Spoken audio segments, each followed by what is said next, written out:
Pro Wrestling Weekly presents Today in Wrestling History, November 19. On this date in 1995, WWE held its Survivor Series pay-per-view. In the main event, Bret the Hitman Hart defeated Diesel in a no disqualification match to win the World Wrestling Federation Championship. On this date in 2006, TNA held its Genesis pay-per-view. In the main event, Kurt Angle defeated Samoa Joe by submission. On this date in 2000, WWE held its Survivor Series pay-per-view. In the main event, Triple H fought Stone Cold Steve Austin to a no contest in a no-holds-barred match. On this date in 1991, WCW held Clash of the Champions 17. In the main event, Lex Luger defeated Rick Steiner to retain the WCW World Heavyweight Championship. This has been Today in Wrestling History, November 19. You are listening to Pro Wrestling Weekly with Fearon Dairy. Welcome back to Pro Wrestling Weekly here on 1490 WBCB and online at WBCB1490.com. Wonder if we're going to get a little bit of a surprise, as I just noticed following the various tweets here and whatnot that Goldust is making his way to New York for Survivor Series. I don't know if he's going to be in attendance, if he's going to make a surprise return. Maybe he'll start a feud with younger brother Cody. That's something he's been trying to get trending on Twitter, is a potential WrestleMania 28 match, brother versus brother, Goldust against Cody Rhodes. We'll see. We'll see how things necessarily go with that. You know, Survivor Series moment, it doesn't exactly jump out at a lot of people, but I thought it was kind of interesting at the time and kind of shows you how, over the course of the last 25 years, tag team wrestling has changed. From the very first Survivor Series, going all the way back to 1987, you had a 5-on-5 tag team elimination match. So you actually had 10 teams in the match itself. Now, I think if you combine WWE and TNA's roster, I don't know if you have 10 tag teams between both companies. It's amazing how things have differed. Just to give you an idea of who was in these, you had Tito Santana and Rick Martel, of course, paired together as Strike Force. Paul Roma and Jim Powers, the Young Stallions. Of course, Jacques and Raymond Rougeau, the fabulous Rougeau brothers. The Killer Bees, Jumpin' Jim Brunzell and B. Brian Blair. And, of course, the British Bulldogs, the Dynamite Kid and Davey Boy Smith. That Tensum beat the Hart Foundation. Of course, Bret Hart and Jim Neidhart. Haku and Tama, the Islanders. Demolition Axe and Smash. Nikolai Volkov and Boris Zhukov, the Bolsheviks, and the new dream team of Greg the Hammer Valentine and Dino Bravo, all in a tag team elimination match. Once one member of the team got pinned, then both teammates had to go. Amazing what a difference 25 years makes. Oh, wow. Just looking back at some of them, definitely some interesting characters over the years. The other thing that I liked, and something you don't really see anymore, the name of teams. You know, I mean, obviously now you have Team Orton and Team Barrett, but I mean, back in the day, it was big in '89 and '90. You had like the Dream Team. You had the Enforcers, obviously with the Boss Man and Bad News Brown. You had the Alliance, the Mercenaries. Oh gosh, I'm trying to think of some of the others. You had the Ultimate Warriors, the Perfect Team, the $1 Million Team, the Visionaries, the Vipers, the Natural Disasters, the Hulkamaniacs. I mean, just kind of putting a little bit more into the Survivor Series concept overall. And what also jumped out at me was the Ultimate Survivor match from 1990, where the remaining survivors, heel and face, kind of went against each other in a second match after winning their first Survivor Series match, and that led to a 3-on-5 disadvantage for the good guys, of course, being Hulk Hogan, the Ultimate Warrior, and Tito Santana. But considering that it was Hulk Hogan and the Ultimate Warrior, of course they beat the odds, and they were the two who beat the other 5 of Ted DiBiase, Rick Martel, the Warlord Hercules, and Paul Roma, the all 4 members of the Visionaries remaining earlier in the night. in their match against the Vipers, headed by Jake the Snake Roberts. Let's go ahead and get to the phones. We've got Ron, who's been hanging on. Ron, welcome to Pro Wrestling Weekly. How you doing, Brian? Good. What's going on? I don't think the Survivor Series is going to phase me at all. You don't think it's going to phase you? No, I mean, to me, WD doesn't phase me anymore. I mean, I'm so into TNA anymore. It's just what's been going on with this James Storm, Robert Roode scenario. I just, I enjoy it. Something different. I love the feud between the two. I'm enjoying it so much. Well, it's interesting that you bring that up. I don't know what's going to happen tomorrow night. And I mean, I'm thinking that The Rock somehow, after the match is over, they're going to go at it, and they're going to have to be separated, and it's the beginning of the end. And truth, I enjoy it. Yeah, no, it's definitely good. It's interesting to see where they're going there. But no, you brought up an interesting point. I mean, about being unfazed, and it made me think back to earlier this year where Vince McMahon even said that he didn't really have a lot of interest in the Survivor Series concept. Tried to get rid of the pay-per-view essentially, and in that time, I don't know. It kind of makes me wonder. Do you think that the lackluster build, despite the fact that The Rock is here, do you think that that's intentional in Vince trying to perhaps kill off the Survivor Series pay-per-view once and for all? Well, probably would. It's not the same as it used to be. I mean, like you mentioned earlier about all these teams in the past. Like that's Survivor Series. It's not with all these different teams coming out. One brings to my mind is I remember when Hulk Hogan had a team. I think it was against. If I'm not mistaken, it was Earthquake or something. I don't know. Something with Don Morocco was on Hulk Hogan's team, and so was Superstar Billy Graham, and that was my memory of a good match back then. Well, the Don Morocco one that you're talking about, that was the very first one. Yeah, I was going to say that some of those late 80s, early 90s ones tend to get a little bit crossed up, but no, that the very first one, and it's kind of amazing thinking how many, or how few of these guys are still around from that first main event. Mm-hmm. But you had Hogan, Paul Orndorff, Don Morocco, Ken Patera, and Bam Bam Bigelow against Andre the Giant, One Man Gang, King Kong Bundy, Butch Reed, and Ravishing Rick Rude. I have to wonder what that would have been like if they had that now. I mean, who would win it now? Because, I mean, you're looking at those athletes were conditioned then, and now, I mean, none of them, I guess, are not in condition anymore to wrestle the distance. But I have to wonder what they would have been like if they did like what they did years ago with a match they were supposed to have. I thought it was going to happen, but it was with Barry Windham and Mike Rotunda against the Iron Sheik and Nikolai Volkov on a Saturday Night Main Event type thing. I was just like, if they did that now, I'd like to know which one team would win. Yeah. Wow, the U.S. Express against the Sheik and Volkov. Yeah, I remember that on the Saturday Night Main Event. I thought it was going to take place, and it never did. I remember it was like the old fans of old days when Nikolai Volkov came out and sang his Russian national anthem, and in the background was his native flag, and I was like, but it never had took place, that match. And I thought it was going to take place that night on Saturday Night Main Event, and it never did. Well, I think culture and society have a little bit to do with it as well. As back, 25 years ago, you could get away with some of the nationalist things that you could back then. I mean, obviously, you could just get heat by being from a different country. I mean, TNA tried that now with Mexican America, and it hasn't quite worked to the same degree that it did 25 years ago with the Iron Sheik, with Nikolai Volkov, even to a degree the Dino Bravo being from Canada, the fabulous Rougeau brothers, also Canadian.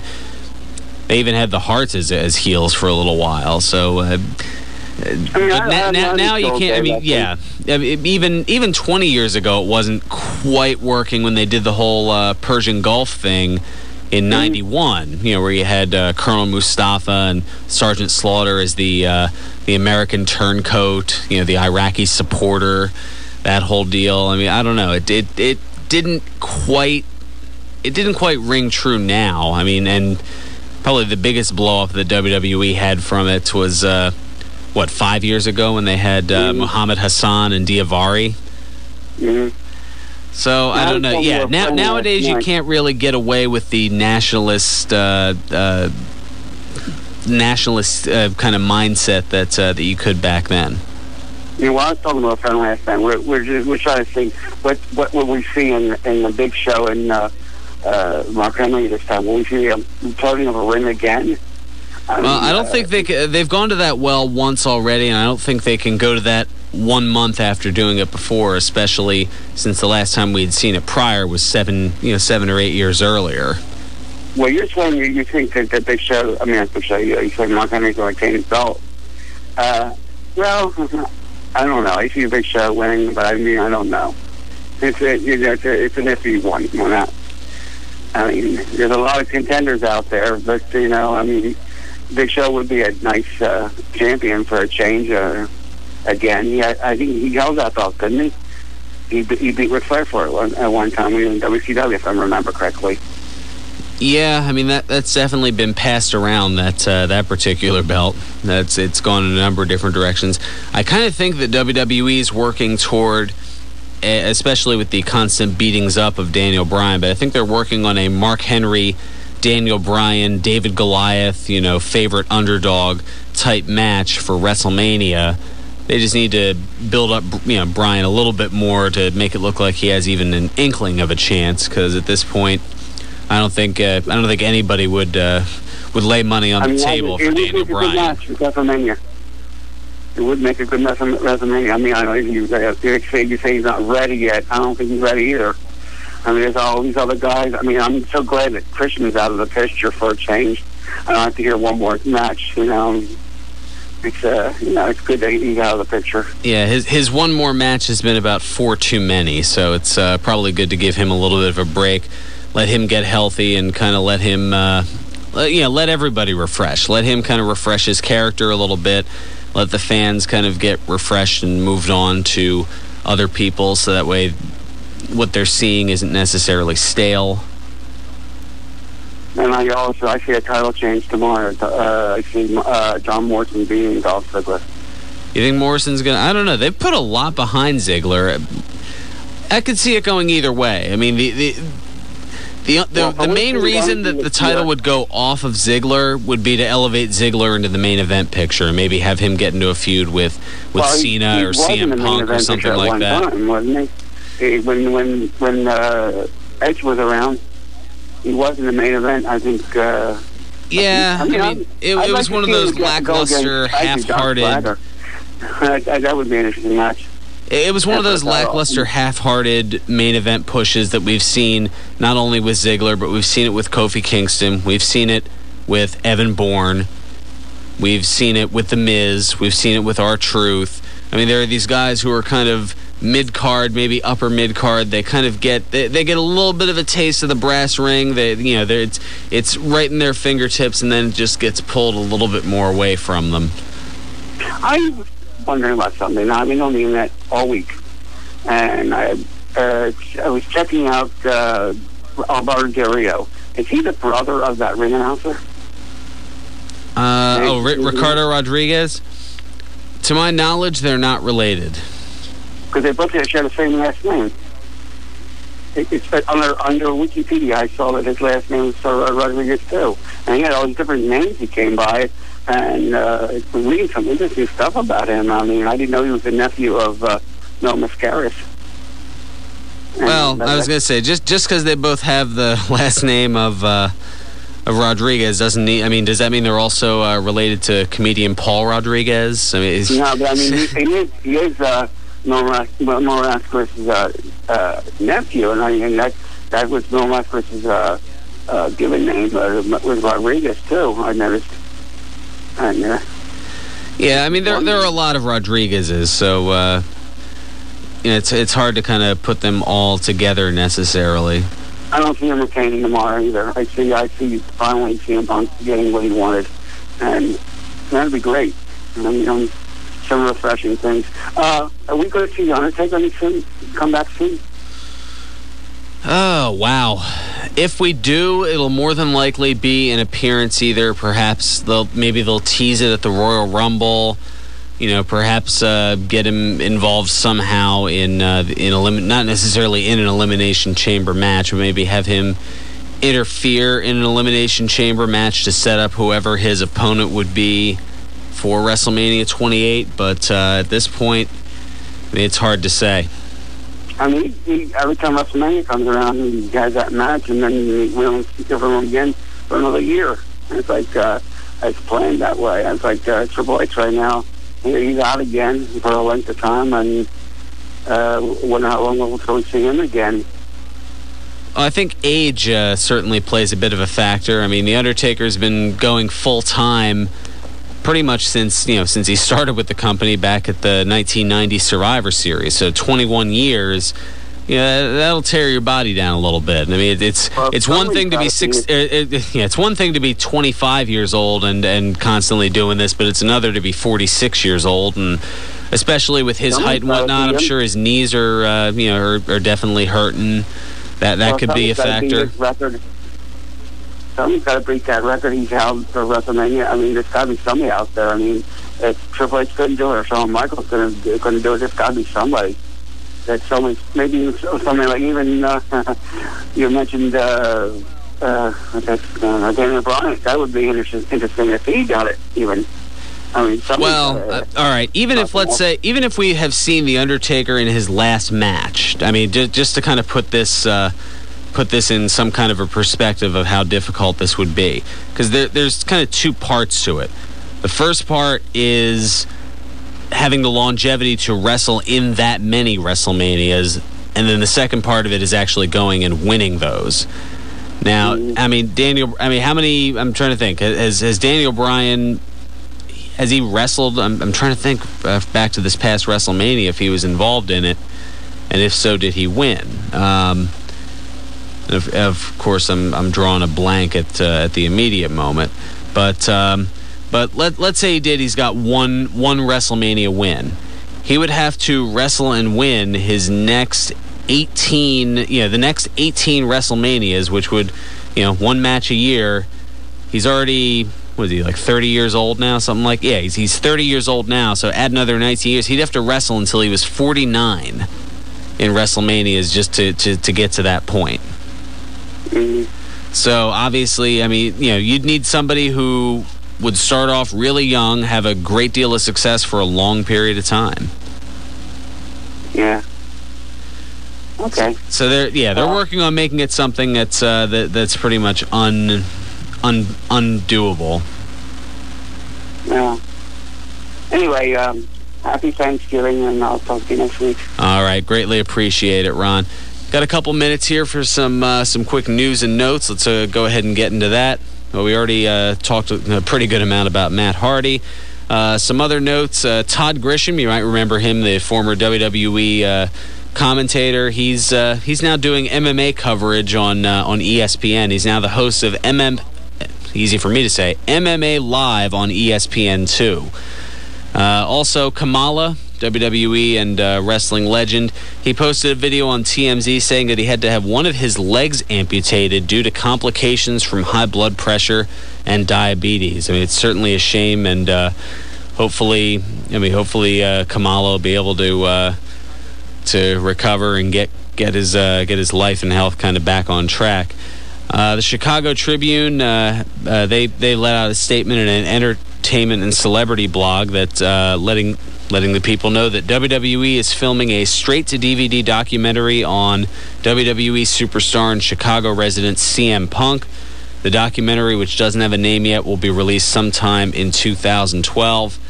You've made it to the big time when a DVD is being made about your career. That's always a good thing. Also, the guest host is back, at least for this Monday. Jonah Hill will host Monday Night Raw. He'll be there to promote his new movie, The Sitter, which is a comedy about a college student on suspension who is coaxed into babysitting the kids next door, although he's fully unprepared for the wild night ahead of him. I think we've seen that plot before, but I can't quite place it where exactly. Also, WWE Hall of Famer Sergeant Slaughter. Well, he's been named the Grand Marshal for the Ford 300 NASCAR race that's going to take place later today in Miami, Florida. Slaughter, quote, "I am really excited to start the Ford 300. Ricky Stenhouse, Elliott Sadler, Justin Algier, and Eric Alamora have made the 2011 Nationwide Series Special, and I can't wait to see who is named champion once the checkered flag is waved." And I mentioned earlier, Inc. Inc. kind of out of the tag team title picture. That's because one half of Inc. Inc. no longer with TNA. Jesse Neal finishing up with TNA Wrestling, according to the Wrestling Observer website. Neal's quote, "Some things you just have to question, but then again, I don't give a bleep. It's time for a new me and a new change." Neal followed up by writing, "If you want to book me, I am free after this weekend. Let me know, and trust me, you'll get your money's worth." So, I guess, literally and figuratively, best of luck to Jesse Neal in his future endeavors. Anyway, that's going to do it for me. I'm pretty sure I'll be back here next week, although the full-time gig that pays the bills, they want me to come in on Saturday. Yeah, kind of an Office Space moment. Yeah, I'm going to need you to come in on Saturday. That'd be great. That's what they're telling me, so I have to see how that's all going to work. So check the Facebook page. I will certainly let you know. And, yeah, we'll be back hopefully next week, if not the following week, with a complete review of everything that went down at Survivor Series right here on Pro Wrestling Weekly on 1490 WBCB. 1490 WBCB, Levittown, Peerless Hills, Trenton.